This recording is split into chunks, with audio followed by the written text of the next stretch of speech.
of learning are ways in which we progress from being a beginner up to being at an excellent level. So we have 3 different stages of learning, starting at cognitive, which is our beginner. The word cognitive is always to do with thinking. Autonomous, which is our excellence level, and in the middle we get this associative stage, which is whereby we look at the skills that we're trying to perform and the stimuli we have in front of us, and we can make links between what we have to do. So we're going to show you a little bit of a clip about what each of those different phases looks like. To be able to progress from one to the next, we need lots of different things like goal setting, motivation, and guidance, such as visual, verbal, and mechanical, which you'll find in another clip as well. So have a little look at what we mean by the different stages, and then we'll tell you a little bit more about it. Okay, so when it comes to juggling, I am 100% a cognitive performer. Have a little look at what a cognitive performer is, and tell me what you think you can see.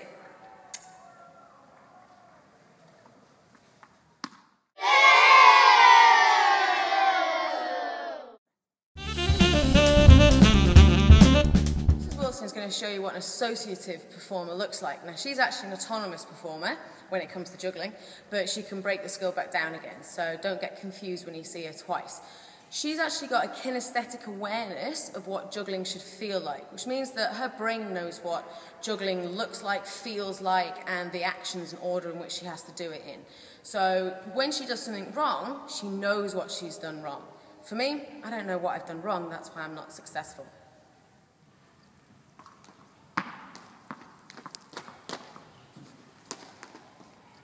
That time, my timing was out. I didn't throw my second ball fast enough. That time, I didn't react quickly enough to catch the ball.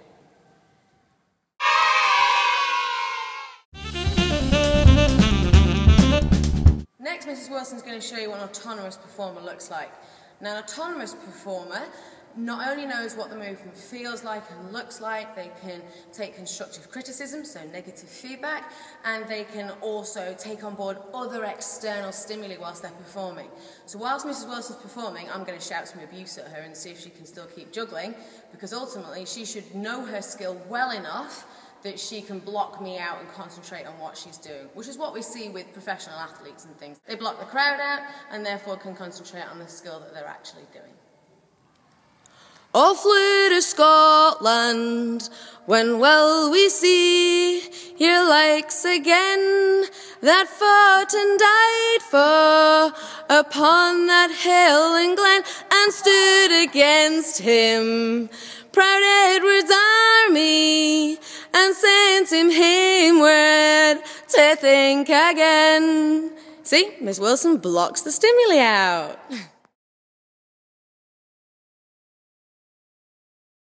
So, to sum up, we have a cognitive performer that makes many mistakes, doesn't really know what they're doing wrong and therefore can't put it right. They need lots of extrinsic feedback to help them. We've got associative performers who do still make mistakes, however, they can know how to put it right because they get some intrinsic feedback and they know what they're doing wrong, so they can actually attempt on improving. Finally, an autonomous performer whose skills are near perfect. They can block out external stimuli and make very few mistakes. They do make mistakes, but they know how to put these right and don't need much feedback from external sources to do so.